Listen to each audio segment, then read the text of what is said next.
On this episode of Deleted WrestleZone, we're going to talk about the recent AEW Dark episode, Impact Wrestling, but also some news updates regarding NXT UK and Impact's most lucrative signing they ever done. So all of that's coming up on today's episode of Deleted WrestleZone.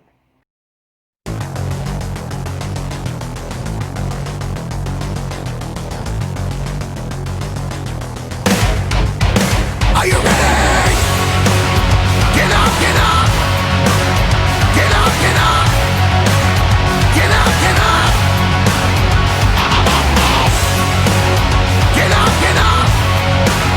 Get up, get up! Get up, get up!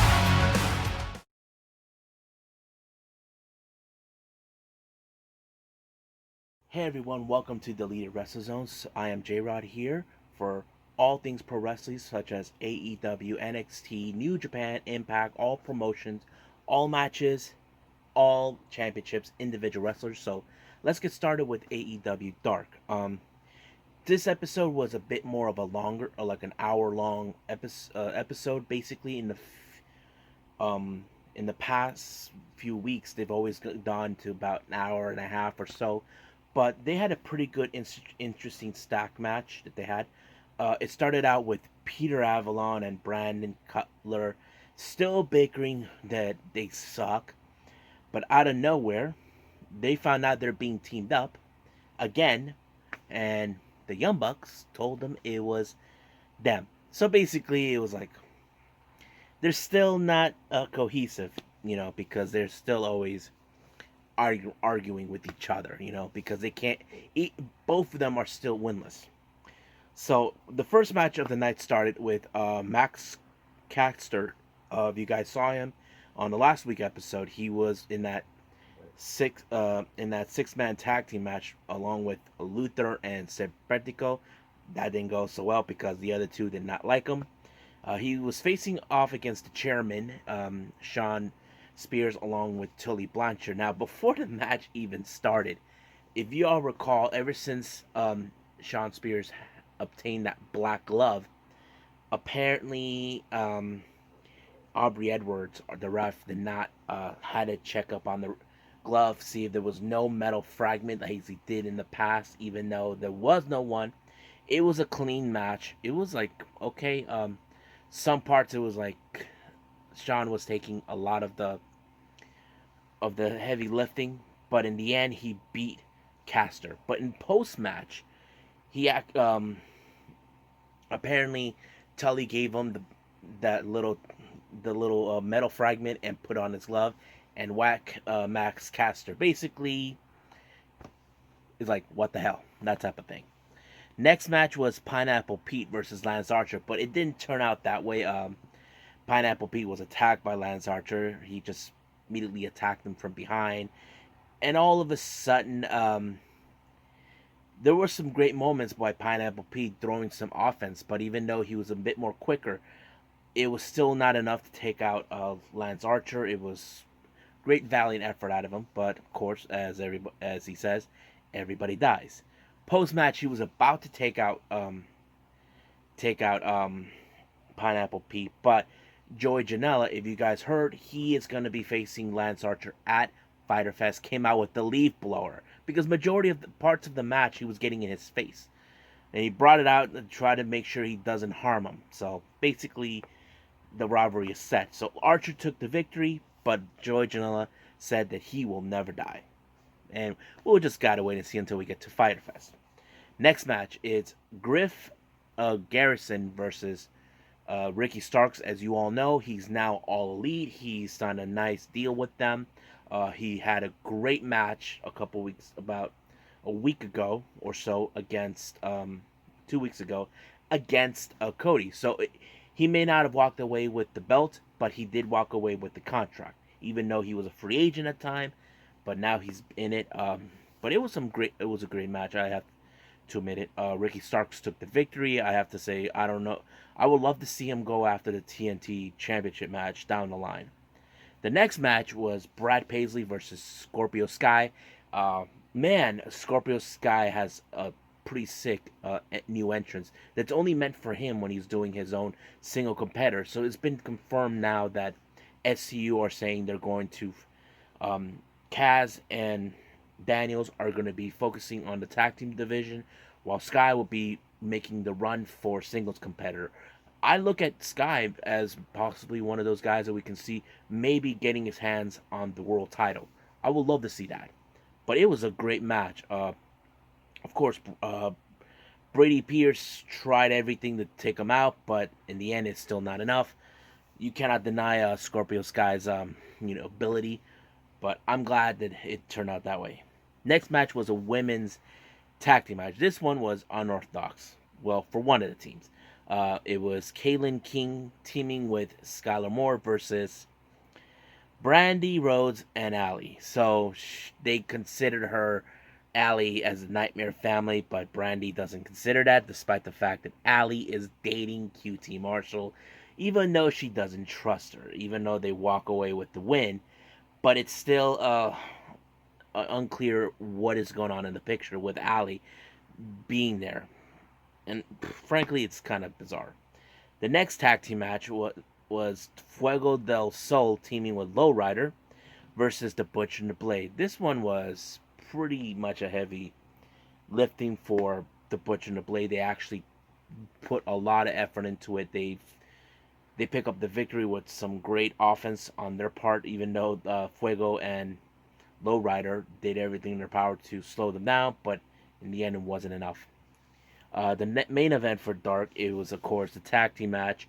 Brandon Cutler teaming up with Peter Avalon against the Young Bucks. Now, you got to keep in mind, the Young Bucks have been a very strong tag team for almost a decade or so, and they've always been one of those guys that they're good at in the ring. They have very talented. They know how to synchronize within their matches, but of course, Peter and Brandon still don't get along. I mean, it's always been like who's better in that type of scenario. It's like driving everybody nuts.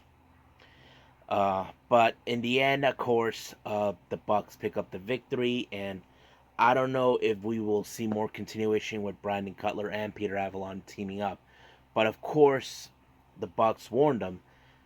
For them, it's not easy because they are not as much of a stable tag team. That has always been the case, as we all been seeing since AEW Dynamite and Dark came out, that they've always met. They kept their word that they were going to prioritize the tag team division, and that's what they did.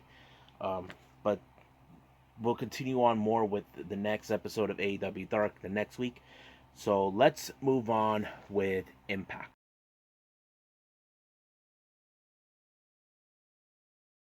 It's right now we're jumping in with Impact. So it started out with announcing that the Impact World title is now vacant, but has been announced for the match in Slammiversary that will take place on July 18th. It's going to be Eddie Edwards versus Trey versus Ace Austin versus a mystery opponent. Now, it's still unclear who, but we can speculate it could be any of the few wrestlers that were released from WWE back in the time. Now, I can name a few, but it's going to be just a guessing game. Hopefully, there will be some clues by Impact to give us a perfect opportunity who will be. The first match of the evening started out with Chris Bay alongside with Johnny Swinger facing off against Suicide. This match was amazing. I enjoyed it. Of course, Swinger getting in the way, trying to cause Suicide to lose. The ref didn't see it. Basically, it caused them to for him to win and all that. So Chris Bay picked up the victory on this one, and thanks to Johnny Swinger. So, the next thing we see is an interview with Moose. He felt disrespected by Crazy Steve about him not being a world champion, saying that he's a fake, saying that that he is the true legend, the true champion that he is. Of course, us fans, we know, not true. You're not the champion because that title doesn't mean anything. But Moose has also been unhinged about what happened a couple weeks ago. As you recall, the EC3 theme song was played when he was in a match against Hernandez, and he's upset and very, very mad that somewhere down the line, we're getting former Impact champions returning. And he's not going to take that too likely. Then we see Chris Bay talking with Johnny Swinger, how happy they won. Swinger made a big, big mistake. He was saying how the refs are so stupid, they turn a blind eye, they don't know jack anything. But one of the refs heard it, and Bay was like telling him, cut it, cut it, cut it, cut it. Nope, it didn't happen. So he told him he is banned from the match between Chris Bay and Willie Mack. So that's going to be like one of those interesting, you know, episodes to see for Slammiversary. But Swinger did say that he is working on a plan to find a way to ensure that Chris Bay walks out as the Impact X Division champion. The next match is a tag team between Reno Scum and TJP versus Reno Scum versus TJP and Fahaba. Now, if you recall a couple weeks ago, Reno Scum told the Rascals that they believed it was TJP and Fahaba who attacked Trey due to the fact that they lost to them in that number one's contendership. But TJP and Fahaba were not to take it too likely, accusing them for something they didn't do. So they told them they were going to settle this in the ring. So it did. It was unbelievable match. I liked it. It was really amazing to see TJP and Fahaba work together. But you know, there were some offenses and defenses they try to pull. It, even though there were moments where they did play by the 10-second rule, but there was a moment at the end where the ref just let TJP and Fahabal get away with it just for a little bit. So TJP and Fahabal took the victory, and I do see these guys down the line getting a tag team title shot again. I feel they deserved it more and all this and that. Now, we jump into Madison Rain's locker room talk. Her guest of the evening was Johnny E. Bravo. Now, they wanted to know what is going on between him and Rosemary. Is there like a little love interest going on here? So Johnny refused to talk about it, to explain. I think he just didn't want to bring out the personal relationship between him and Rosemary. And of course, Rosemary came out to talk about it. So there's this and that, but all of a sudden, Taya Valkyrie shows up. Yeah, she showed up and asked Rosemary to be, her tag team partner. So I was like, okay, and that's pretty much it. But it's still unclear what is going on between Bravo and Rosemary. Now, I would love to see this story, how it goes between those two, with Johnny Bravo and Rosemary. This is going to be interesting to see. And then they throw in a little video package between the rivalry between Deonna Purrazzo and Jordynne Grace. Now, this rivalry has been taking escalation ever since Deonna Purrazzo made her debut, attacking her, giving her the indication she's coming for the title. And that is something that Deonna Purrazzo has made it perfectly clear, and this will escalate even further. Now, the next thing we see is the North going to the ring, announcing with their actions that they're saying that Ken Shamrock, he's not the dangerous man, he's an idiot, he's a moron, and he doesn't have any friends. But basically, they felt that they were disrespected by him, but in reality, it was them they respected him, because many of the backstage were watching old matches of his, and they didn't take it too lightly. But when Ken Shamrock wanted retribution, it was a 2-on-1 situation. But out of nowhere, we see the ICU symbol, and Sammy goes, "Who needs friends when you got enemies?" And it became a 2-on-2 scenario.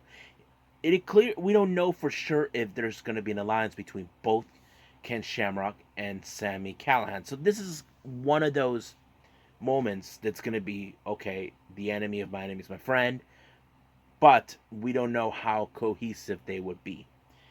The next thing they throw in is little Impact Plus, a flashback moment of the week. This one took place on April 10th of 2014. This was for the Impact World title between Magnum and Eric Young. That match was unbelievable, and this is the match that kind of made Eric Young be one of the respectful TNA originals turned world champion, and it was a very like a story that you know is meant to be told like a Cinderella story. I mean, I've been a big fan of Eric Young when back in TNA when he was being the weirdo, the crazy guy from Team Canada, but it was fun.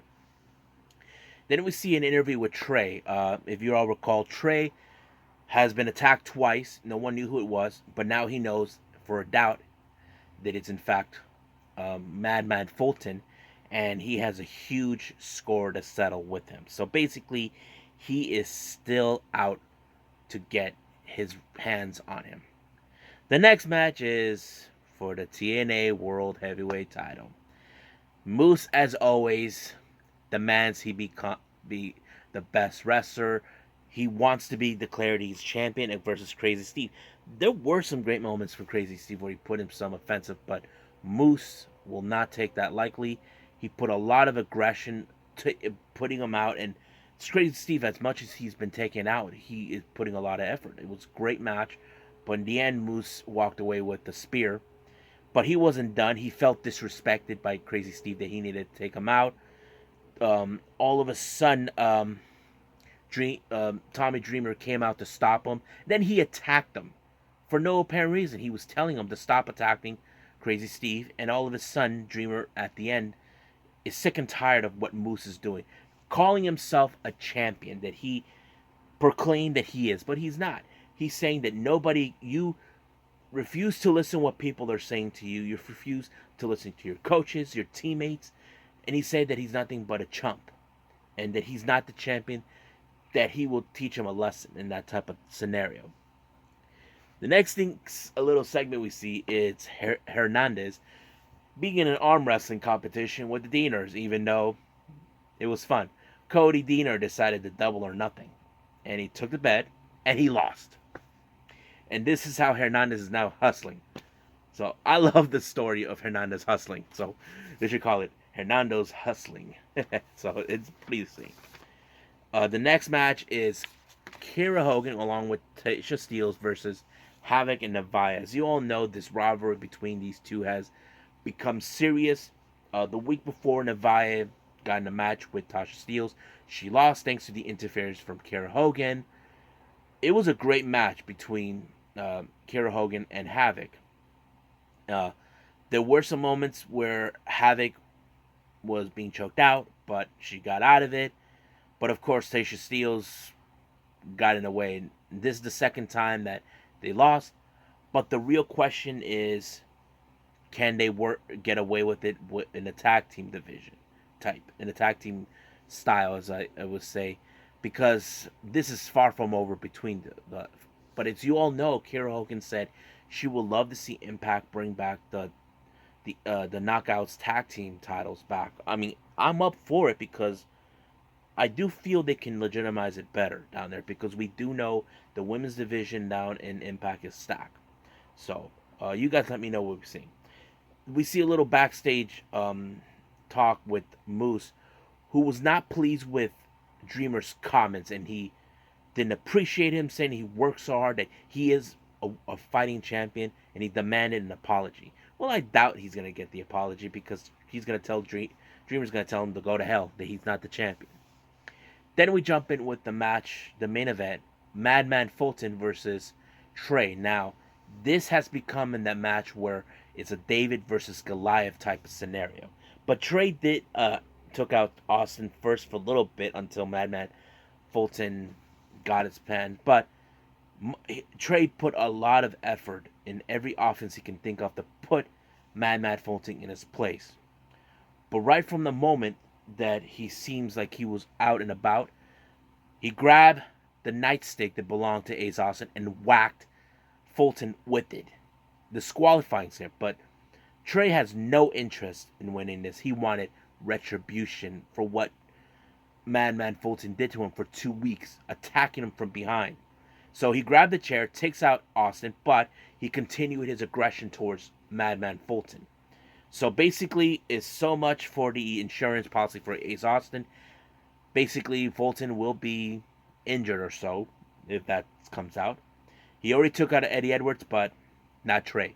But the very interesting part is we don't know who the fourth competitor is, the mystery opponent that is taking the fourth spot.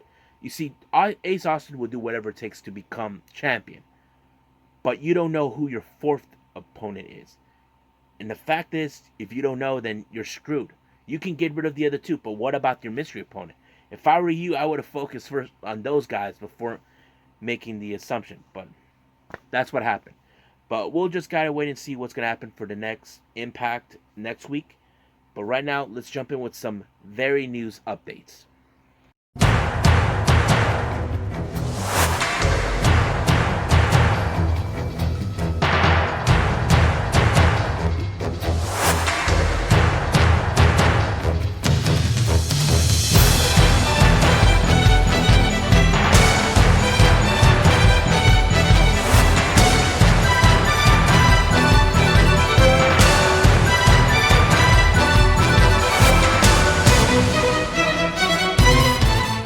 We're gonna end this with some news updates that recently, um, regarding to Impact Wrestling that I talked about early. Apparently, it's now official that Impact Wrestling signed lucrative deals for two former WWE superstars and former Raw Tag Team Champions. We're talking about the Good Brothers, Luke Gallows and Carl Anderson. Now, this has always been talked about for a while since we've been seeing their names popped in the little Slammiversary type promo that they've been putting out about wrestlers who were released from WWE could be heading to Impact, and there is a chance that we could see both of them in Aces and Eights. There's been talked about that for a while. We've been seeing. We saw a week ago D'Lo Brown talking to someone saying they're bringing back together. Luke Gallows originally was part of Aces and Eight. He's familiarized with that stable faction. But this will be the first time Carl Anderson will be in it. It will be interesting to see them. Now, the deal that they have with signing with Impact, they also have a lucrative deal. Will they be allowed to work with New Japan? Now, they did state it some point a while back that they will love to work more often at the United States, but they will like to work less in New Japan. Now, you got to remember, there's been scenarios with like guys like the Killer Elite Squad in Suzuki Gun with Archer and Davey Boy Smith, where they were only being used for the tag team division, but in everything else. I think they want to do that instead because it gives them time. Okay, we don't need you guys for this. We do know they can participate in the World Tag League if they were able to win the IWGP Heavyweight Tag Team titles. They could actually defend those whenever there's pay-per-views like Dominion, King of Pro Wrestling, Dudaku, Sakari Genesis, or Wrestle Kingdom, whatever they have. But that's what I think they are planning to do. They want to be more hours in, but they're still yet to announce when they will be at the and will be in Impact. Oh, before I change subject regarding to Impact, I forgot to put this on the Impact story. Apparently, the North were not too pleased what Ken Shamrock and Sammy Guevara did. So they say that it was disrespectful. So Scott D'Amore actually put them in a tag team match. Basically, they screwed them. What's his name? Ethan Page screwed himself on this one. They weren't asking for this, but it happened. So they're gonna be putting the titles on the line at Slammiversary.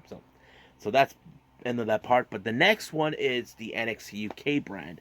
As you'll recall, recently in the last episode, I talked about them that there was a consideration about closing the brand due to the allegations in the wake of the Speaking Out movement.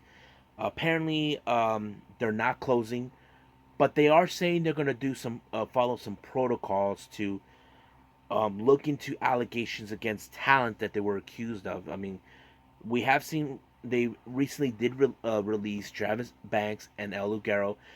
Banks was accused of abuse of power and manipulation when he was dating Millie McKenzie, who at the time was 17. He was 30. He was crossing the line as getting involved in a relationship between both instructor and student. So that was his allegations. There was nothing like that, but apparently Millie McKenzie felt that it was like violating the rules on that. And I can understand. And El Guerrero was the same thing. He was accused of sexual assault or whatever it was. Jack Gallagher was released recently too for sexual assault on a woman named Becky. Pretty much it. And the UK has been hit hard because of that, and that led to many of dismissals. But it did announce that because of this, Joe Coffey has been uh, amongst those that were suspicious due to sexual harassment. I don't know exactly much of this, saying that he harassed a couple of women or so. Um, I don't know exactly what was his. I can't remember. But they did announce he was suspended, but there's still no clear what's going to be his, how do I say this, his fate or whatever you want to call it. Still no word about Jordan Devlin. We do know he was amongst those, saying he was accused for abusing a woman named Hannah Francesca. I saw the photos that were not pretty. And apparently they announced 2 referees were released from the NXT UK brand, but one of them, they found evidence against him where he was hanging out with David Starr. They were making some bad remarks about women on camera, and that kind of screwed him over, and that kind of actually cost him his position with the company, with WWE on the NXT UK brand as a referee. So he and another person are gone. So basically, what WWE is going to do is basically clean house. They know they can value with this, even though Triple H values the NXT UK brand. He believes in it, and they're still making effort to expand the NXT brand globally from not only the UK, but to Japan, Mexico, and also an unusual country, India. So I'm pretty much excited of what's going to be. I mean, I know that Mexico and Japan are not happy with it, but we'll see how that goes. So I think that's about it for today. Hope you guys enjoy this episode. Hope you guys catch me on the podcast, which is DWZ Podcast with J Rod. So you guys can find me either on Apple Podcasts, Google Podcasts, Overcast, Breaker. Um, I'll try to put the description down below where you guys can actually listen to me. And I think that's about it for today. So I must bid all of you adieu, goodbye, stay safe, wash your hands, mwah, and have a nice day. Bang.